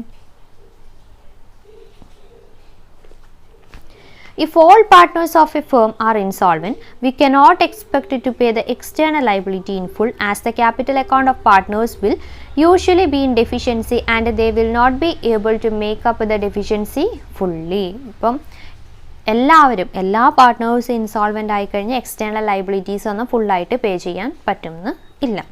All cash available together with whatever amount is received from the private estate of partners will be utilized for payment of creditors after the expenses of realization are met. Realization expense ഒക്കെ met ചെയ്ത് കഴിഞ്ഞ് realisation expense meet ചെയ്ത് കഴിഞ്ഞിട്ട് എന്ത് ചെയ്യുക, ഇപ്പോൾ പാർട്ട്നേഴ്സിൻ്റെ ഏതെങ്കിലും private എസ്റ്റേറ്റിൽ നിന്ന് നമുക്ക് എമൗണ്ട് ഒക്കെ കിട്ടുന്നുണ്ടെങ്കിൽ, പ്രൈവറ്റ് ആയിട്ടുള്ള എമൗണ്ട് ഒക്കെ കിട്ടുന്നുണ്ടെങ്കിൽ അതെന്ത് ചെയ്യാം, ക്രെഡിറ്റേഴ്സിന് പേ ഓഫ് ചെയ്യാവുന്നതാണ്. The realization account is prepared in the usual manner, but external liabilities such as creditors, bills payable, etc. will not be transferred to this account as they cannot be paid in full. നമുക്ക് transfer ചെയ്യാൻ പറ്റില്ല. എന്തുകൊണ്ടാണ്? ഫുള്ളായിട്ട് പേ ചെയ്യാൻ സാധിക്കാത്തത് കൊണ്ട് external liabilities ആയ creditors, bills payable ഒക്കെ നമുക്ക് ട്രാൻസ്ഫർ ചെയ്യാൻ സാധിക്കില്ല. Any available cash is utilized for payment of such liability to the extent possible and the balance in it representing unpaid portion is transferred to deficiency account. അപ്പോൾ unpaid portion നമ്മൾ എന്ത് ചെയ്യണോ, deficiency അക്കൗണ്ടിലേക്ക് transfer ചെയ്യുന്നു. Any deficiency in the capital account also be transferred to the deficiency account to get it closed. എന്തെങ്കിലും capital അക്കൗണ്ടിൽ വേറെ deficiency ഉണ്ടെങ്കിൽ നമ്മൾ എന്ത് ചെയ്യുക, അതും ഡെഫിഷ്യൻസി അക്കൗണ്ടിലേക്ക് ട്രാൻസ്ഫർ ചെയ്തിട്ട് ക്ലോസ് ചെയ്യുക. ഇനി നോക്കാൻ പോകുന്നത് gradual realization of assets and piecemeal distribution. Piecemeal ഡിസ്ട്രിബ്യൂഷനെ പറ്റിയിട്ടാണ് പഠിക്കാൻ പോകുന്നത്. ആദ്യം ഇവിടെ 2 അസംഷൻസിൻ്റെ ബേസിസിലാണ് നമ്മൾ പ്രീവിയസ് ഇലിസ്ട്രേഷൻ ഒക്കെ ചെയ്തിരിക്കുന്നത് എന്നാണ് പറഞ്ഞത്. ഏതൊക്കെയാണ് അസംഷൻ നോക്കി. All the assets are realized simultaneously and all the liabilities are paid together before the partners are paid off. അസറ്റൊക്കെ കൂടി ഒരുമിച്ച് റിയലൈസ് ചെയ്യുകയും പിന്നെയോ ലൈബിലിറ്റീസ് പാർട്ട്നേഴ്സിന് പേ ഓഫ് ചെയ്യുന്നതിന് മുന്നേ തന്നെ ലൈബിലിറ്റീസ് എല്ലാം പേ ഓഫ് ചെയ്യുകയാണ് ചെയ്യേണ്ടത്. അതാണ് ഒന്നാമത്തെ അസംഷൻ. രണ്ടാമത്തെ assumption, when the assets were sold gradually partners were paid off after realisation of the assets and the liability of all liabilities. ഇവിടെ in the previous illustration one of the following 2 assumptions has been made on working out the problems. ഇതിൽ ഏതെങ്കിലും ഒരു assumption ആണ് സാധാരണ. ഏതാണ്? Asset ഒരുമിച്ച് realise ചെയ്യുന്നു, പിന്നെ പാർട്ട്നേഴ്സിന് പേ ഓഫ് ചെയ്തിട്ടാണ് ലൈബിലിറ്റീസ്, പാർട്ട്നേഴ്സിന് പേ ഓഫ് ചെയ്യുന്നതിന് മുന്നേ ആണ് ലൈബിലിറ്റീസ് പേ ഓഫ് ചെയ്യുക. ഇതാണ് ഒന്നാമത്തെ അസംഷൻ എന്ന് പറയുന്നത്. പക്ഷേ ആക്ച്വൽ പ്രാക്ടീസിൽ നമുക്ക് ആക്ച്വലായി ഒരു പ്രാക്ടിക്കലായിട്ട് നോക്കുമ്പോൾ നമുക്കിതൊന്നും റിയലിസ്റ്റിക് ആയിട്ട് തോന്നില്ല. In the process of dissolution, assets sold one after another to fetch the maximum possible price. എന്ത് ചെയ്യണം? ഡിസൊല്യൂഷൻ പ്രോസസ്സിൽ അസറ്റ് ഒരെണ്ണം കഴിഞ്ഞിട്ട് അടുത്തത് ആ രീതിയിലായിരിക്കും സോൾവ് ചെയ്യുന്നത്. എന്തിനു വേണ്ടി? മാക്സിമം പ്രൈസ് കിട്ടാൻ വേണ്ടിയിട്ട്. പക്ഷെ അങ്ങനെ ഓരോന്ന് സോൾവ് ചെയ്യാൻ നേരത്ത് ക്രെഡിറ്റേഴ്സും നമ്മുടെ പാർട്ട്നേഴ്സും അത്രയും വെയിറ്റ് ചെയ്തിരിക്കില്ല. അപ്പം അങ്ങനെ വരുമ്പോൾ എന്ത് ചെയ്യും? Interim payments are to be made to creditors and partners whenever asset realize ചെയ്ത് കഴിയുമ്പോൾ തന്നെ അവർക്ക് ഇടയിൽ തന്നെ പേയ്മെൻറ്റ് കൊടുക്കും. അതാണ് ഇൻഡിരം പേയ്മെൻറ്റ് എന്ന് പറയുന്നത്. But it raises the problem of sharing the profit or loss on realisation which will be known only on completing the realisation process. Realisation process ഫുള്ളായി കംപ്ലീറ്റ് ചെയ്യുമ്പോഴാണ് നമുക്ക് റിയലൈസേഷനിൽ നിന്ന് പ്രോഫിറ്റ് ആണോ ലോസ് ആണോ എന്ന് മനസ്സിലാക്കാൻ സാധിക്കുന്നത്. പക്ഷേ ഓരോ അസറ്റ് റിയലൈസ് ചെയ്യുമ്പോൾ തന്നെ നമ്മൾ ഈ പാർട്ട്നേഴ്സിനും ക്രെഡിറ്റേഴ്സിനും പേയ്മെൻറ്റ് കൊടുക്കുമ്പോൾ നമുക്ക് എന്ത് ചെയ്യാൻ പറ്റില്ല, കറക്റ്റായിട്ട് റിയലൈസേഷനിൽ നിന്ന് പ്രോഫിറ്റ് ആണോ അല്ലെങ്കിൽ ലോസ് ആണോ എന്ന് മനസ്സിലാക്കാൻ സാധിക്കില്ല. Consequently the actual amount payable to each partner cannot be known. അതോടൊപ്പം തന്നെ നമുക്ക് ഓരോ പാർട്ട്ണറിന് നമ്മൾ എത്ര പേ ചെയ്തു എന്ന് മനസ്സിലാക്കാൻ സാധിക്കില്ല. ഇപ്പം ചില പാർട്ട്നേഴ്സിന് ഓവറായിട്ട് നമ്മൾ പേ ചെയ്യുന്നുണ്ടാവും, ചില പാർട്ട്നേഴ്സ് കുറച്ചായിരിക്കും പേ ചെയ്യുക. അത് നമുക്ക് കറക്റ്റായിട്ട് മനസ്സിലാക്കാനും സാധിക്കില്ല. In case a partner is paid more than what is due to him and he becomes an insolvent, the excess amount paid can be recovered from him. Therefore, a method is to be followed whereby partners are paid piecemeal. അത് അപ്പം നമ്മൾ കൊണ്ടുവന്ന മെത്തേഡാണ് ഇത്, piecemeal method towards what is due to them without making them wait until all assets are realized. No partner is paid more than what is actually due to him and the amount left unpaid are in the profit sharing ratio. എന്താ പറയുന്നത്? ഒരു പാർട്ട്ണറിന് എത്ര രൂപയാണോ due ആയിട്ടുള്ളത് അത്രയും രൂപ മാത്രം അല്ലെങ്കിൽ അത്രയും മാത്രം പേ ചെയ്യുക. അസറ്റ് റിയലൈസ് ചെയ്യുമ്പോൾ എത്രയാണോ ഡ്യൂ ആയത് അത് പേ ചെയ്യുക. അതാണ് പീസ് മീൽ എന്ന് പറയുന്നത്. ഇനി priority of distribution. When the assets are realized gradually, available cash such any particular point of time should be utilized in the following order. Order ആണ് പറയുന്നത്, ഡിസ്ട്രിബ്യൂഷൻ്റെ ഓർഡർ. ആദ്യം എന്ത് ചെയ്യണം? റിയലൈസേഷൻ എക്സ്പെൻസ് മീറ്റ് ചെയ്യാം, meet realisation expense. പിന്നെ preferential creditors ആയത് അവർക്ക് ആദ്യം പേ ഓഫ് ചെയ്യാം. പിന്നെ ബാക്കിയുള്ള ക്രെഡിറ്റേഴ്സ് പേ ഓഫ് ചെയ്യുക. പിന്നെ പാർട്ട്ണർ ലോൺ പേ ഓഫ് ചെയ്യുക. At last partner capital. ഇതാണ് നമ്മളുടെ ഡിസ്ട്രിബ്യൂഷൻ്റെ ഓർഡർ എന്ന് പറയുന്നത്. ആദ്യം റിയലൈസേഷൻ എക്സ്പെൻസ് മീറ്റ് ചെയ്യുക, ദെൻ പ്രിഫറൻഷ്യൽ ക്രെഡിറ്റേഴ്സ്, പിന്നെ അതർ ക്രെഡിറ്റേഴ്സ്, പിന്നെ പാർട്ട്നേഴ്സ് ലോൺ പേ ഓഫ് ചെയ്യുക, അവസാനം പാർട്ട്നേഴ്സ് ക്യാപിറ്റൽ. ഇനി methods of piecemeal distribution. There are two distinct methods. രണ്ട് മെത്തേഡാണുള്ളത് for making interim payments to partners. അതായത് എല്ലാ അസറ്റും റിയലൈസ് ചെയ്യുന്നതിന് മുന്നേ, ഓരോ അസറ്റ് റിയലൈസ് ചെയ്യുന്നതിൻ്റെ ഒപ്പം തന്നെ പാർട്ട്നേഴ്സിന് നമ്മൾ പേ ഓഫ് ചെയ്യുകയാണ്. അതാണ് ഇൻഡിരം പേയ്മെൻറ്റ് എന്ന് പറയുന്നത്. അപ്പോൾ അതിന് വേണ്ടിയിട്ട് രണ്ട് മെത്തേഡാണുള്ളത്. ഒന്നാമത്തെ പ്രൊപ്പോർഷനേറ്റ് ക്യാപിറ്റൽ മെത്തേഡ്, രണ്ടാമത്തെ മാക്സിമം ലോസ് മെത്തേഡ്. എന്താണ് പ്രൊപ്പോർഷനേറ്റ് ക്യാപിറ്റൽ മെത്തേഡ്?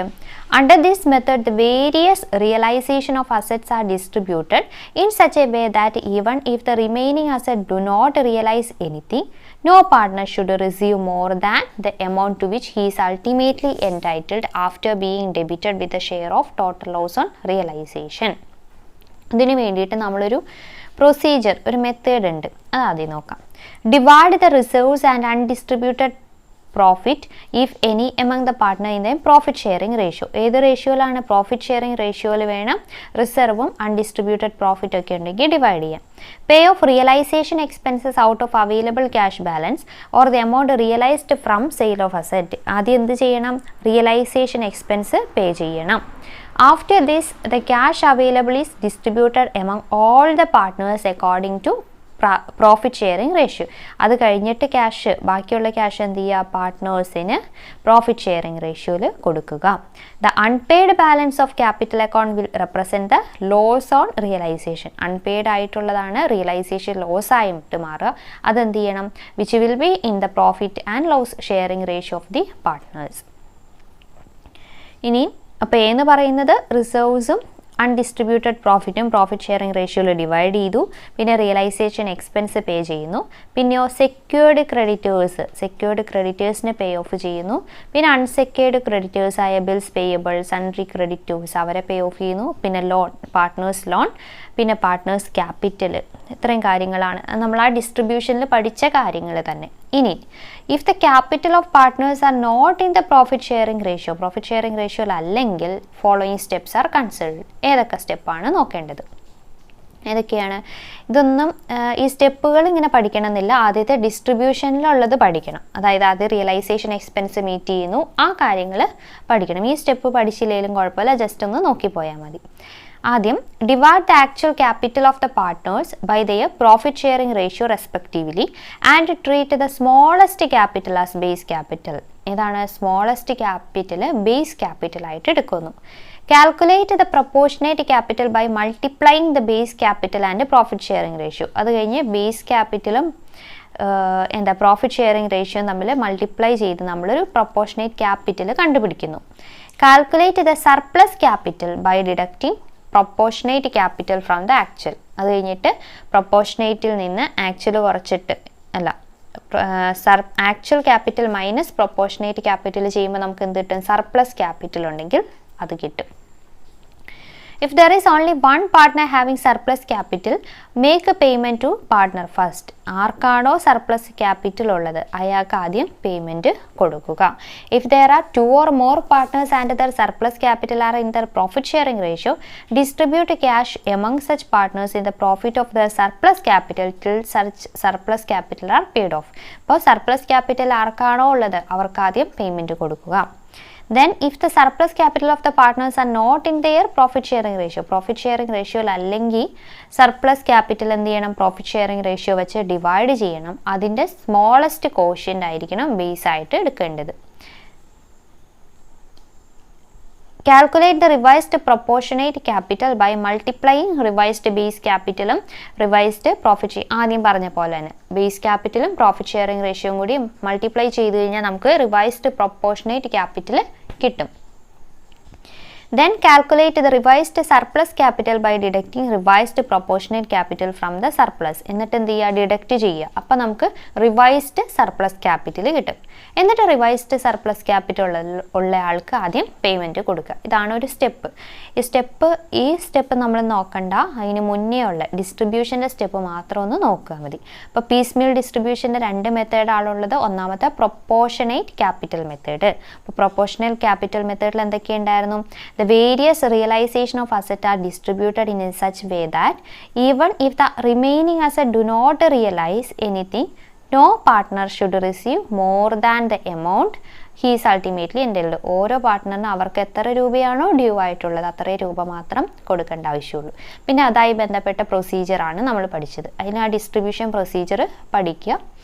ദെൻ രണ്ടാമത്തെ മെത്തേഡാണ് മാക്സിമം പോസിബിൾ ലോസ് അല്ലെങ്കിൽ നോഷണൽ ലോസ് മെത്തേഡ് എന്ന് പറയുന്നത്. Under the method, we assume that at every stage of realization of asset, the remaining unrealized asset are worthless and there is uncertainty in the realization. Unrealised asset ഇപ്പോൾ ഏത് സ്റ്റേജിലായാലും റിയലൈസേഷൻ്റെ എല്ലാ സ്റ്റേജിലും എന്താണ്, remaining ആയിട്ട് കുറച്ച് unrealised asset ഉണ്ടാവും അല്ലേ, realise ചെയ്യാത്ത asset. ആ അസറ്റ് എന്താണ്, വെർത്ത്ലെസ് ആണ്. As there is uncertainty in their realization. ആ അസറ്റുകളൊക്കെ റിയലൈസേഷൻ നടക്കുമോ എന്നുള്ളത് നമുക്ക് ഉറപ്പിച്ച് പറയാൻ സാധിക്കില്ല.